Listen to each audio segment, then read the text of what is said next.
Part 21.20 Al-Anbiya, the Prophets. Assalamu alaikum. Welcome back to Sufi Essence with Hammad Syed. We continue our profound and enlightening journey through the heart of Surah Al-Anbiya, a sacred chapter that presents the universal and interconnected tapestry of divine guidance. In our last session, we were witnesses to the magnificent stories of Mary and Jesus, peace be upon them, and we explored the profound themes of spiritual unity, righteous deeds, and the finality of divine justice. The narrative of the Quran is a single, continuous, and magnificent river of truth, where one prophetic story flows seamlessly into the next, each one echoing the same timeless messages of faith, steadfastness, and divine providence. Today, the divine discourse leads us to a new and powerful theme, the signs of the hour and the profound reality of the day of judgment. The surah now transitions from the stories of the prophets to the ultimate culmination of all of their messages, the final reckoning. We will delve into verses 96 to 100, which chronicle the coming of the great tribulation of Gog and Magog, the terror of the day of judgment, and the sobering reality of the Hellfire. These verses are a timeless and unforgettable lesson in the fact that every single act in this world, whether righteous or evil, will be met with a final consequence in the presence of the ultimate judge, Allah. Kanzil, Iman, Quran, Al-Anbiya, the Prophets. 21 to 96. Verse 96. Until when Gog and Magog will be let loose, and they will swarm from every elevation. This verse is a powerful and sobering statement that marks a significant transition in the surah, moving from a reflection on the past to a profound warning about the future. It speaks of a time when a great and terrible tribulation will be let loose upon the world, a time of immense chaos and destruction. The verse states, "Till when Gog and Magog will be let loose." The Arabic phrase Yajwa Magur refers to a great and destructive nation, whose emergence is one of the major signs of the hour. They were a force of corruption and chaos who were sealed off by Prophet Dhul-Qarnayn with a great iron wall, but their release is a promised event that will occur before the day of judgment. The verse then describes their immense numbers and their overwhelming force, and they will swarm from every elevation. The word yansalan, for swarming, implies a movement that is rapid, is chaotic, and uncontrollable, like a great flood descending from every hill and every mountain. This is a powerful and terrifying image of an event that will engulf the entire world in a state of spiritual and physical turmoil. This verse serves as a powerful reminder that the end of time will not be a peaceful transition, but will be marked by immense trials and tribulations, and that the emergence of Gog and Magog is a sign of the very end of worldly order. The Sufi understands this as a lesson in spiritual preparedness. The believer's life should be lived with a constant awareness of the coming of the hour and the immense trials that precede it. And that a heart that is truly connected to Allah is a heart that is prepared to face any challenge. Quran, Al-Anbiya, the Prophets, 21 to 97. Verse 97. And the true promise will draw near, and behold, the eyes of the disbelievers will stare in terror, saying, "Oh, woe to us! We were heedless of this. Rather, we were wrongdoers." This verse describes the terrifying moment when the day of judgment, the true promise, finally arrives. It is a moment of profound and absolute truth, where all of the illusions of the worldly life are shattered and the ultimate reality is revealed. The verse states, "And the true promise will draw near." The true promise, or Wa'd al-Haq, refers to the day of resurrection, which is the ultimate fulfillment of all of the warnings and promises of the prophets. The verse then describes the state of the disbelievers in that moment. And behold, the eyes of the disbelievers will stare in terror. The Arabic word shakaya for stare implies a gaze that is fixed, wide open, and utterly terrified, a gaze that is frozen in horror at the reality that is unfolding before their eyes. This is a state of profound spiritual shock, where the disbelievers are suddenly confronted with a truth that they had denied their entire lives. They will then cry out in profound regret and remorse, "Oh, woe to us! We were heedless of this. Rather, we were wrongdoers." This is a powerful admission of their spiritual blindness. They are admitting that they were so consumed with the worldly life that they were utterly heedless of the coming of this day. The phrase, "rather, we were wrongdoers," is an even more profound admission of their own spiritual culpability. They are acknowledging that their state of heedlessness was not an accident, but a direct result of their own wrongdoing.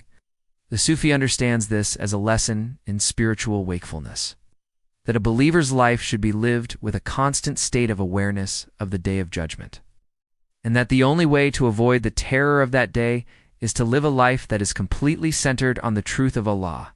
Kanzul Aman, Quran, Al-Anbiya, the Prophets, 21-98. Verse 98.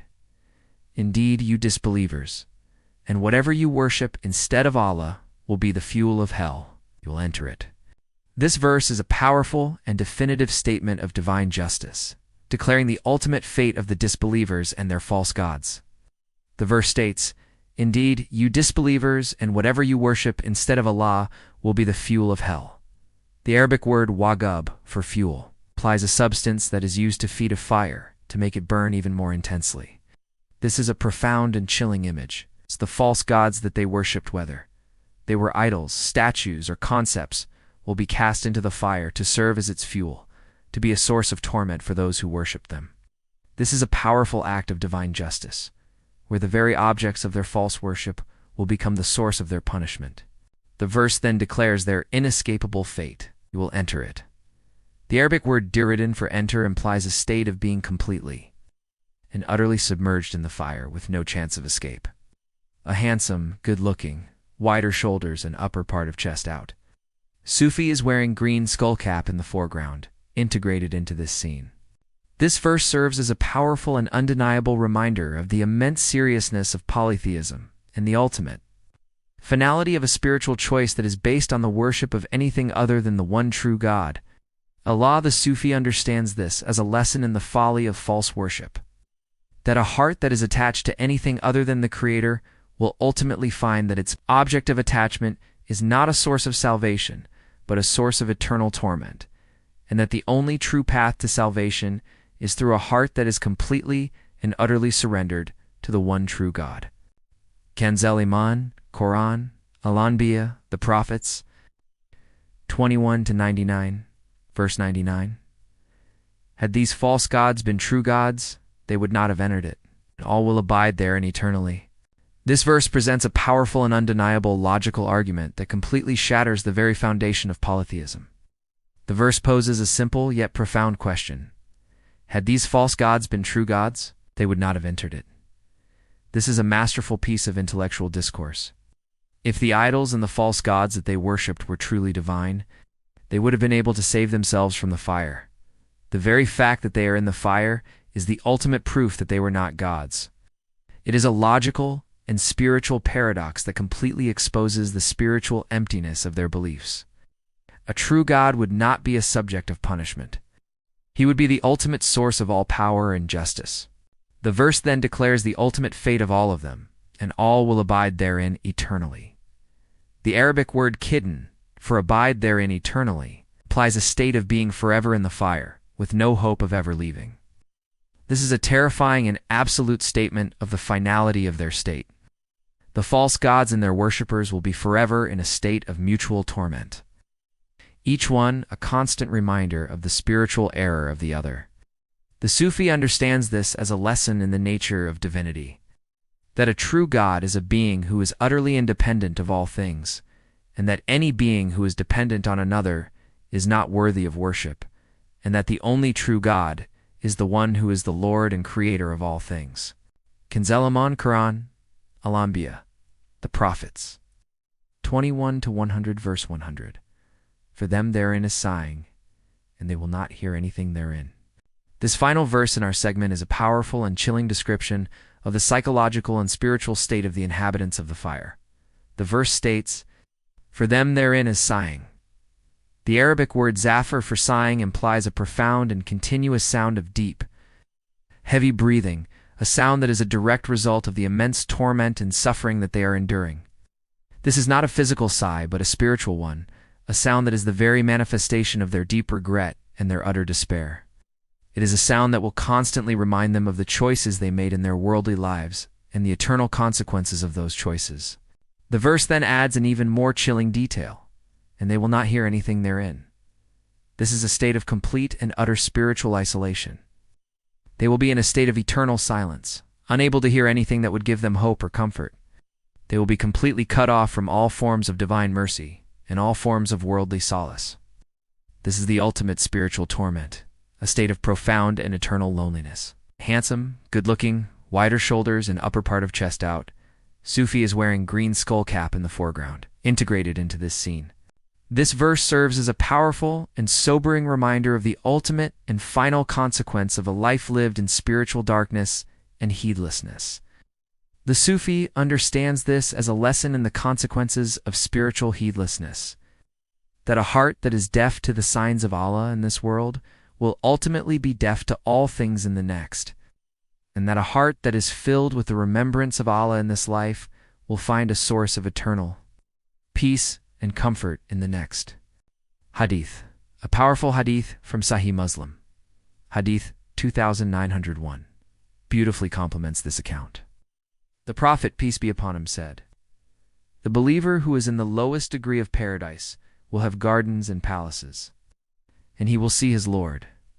This hadith highlights the immense spiritual reward for a life lived in faith, contrasting it with the immense torment of the disbelievers. It serves as a beautiful and timeless reminder that the ultimate goal of a believer is not to escape the fire, but to enter into the boundless mercy and grace of Allah. Hadith, narrated by Abu Hurairah. The Prophet, peace be upon him, said, "The fire will be told, 'Are you filled?' It will say, 'Is there any more?' And then Allah, the Lord of glory, will put his foot in it, and it will be said, 'Cat, enough, enough.'" Bukhari and Muslim.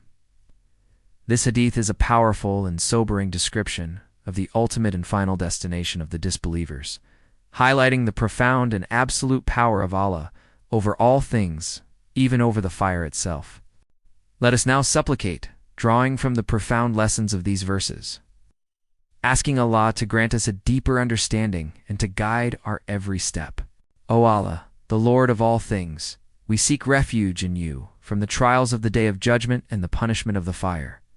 Make us of those who are heedful of your signs and who live a life that is pleasing to you. O most merciful, remove from our hearts all forms of spiritual blindness and grant us the wisdom to choose the path of truth before it is too late. Protect us from the evil of Gog and Magog and make us of those who are saved by your boundless mercy. May Allah illuminate your heart and mind with the light of this divine ilm. May He make your channel a beacon of guidance for all who seek spiritual clarity and truth. May your efforts be a source of immense reward, and may you be granted the highest stations of paradise. May the peace and blessings of Allah always be upon you and your loved ones. May He grant you unwavering steadfastness on the path of truth, and may your work be a testament to His magnificent names, Ar-Rahman and Ar-Rahim. Amin, a handsome, good-looking, wider shoulders and upper part of chest out, Sufi is wearing green skull cap, praying wide-open hands in the foreground, integrated into this scene.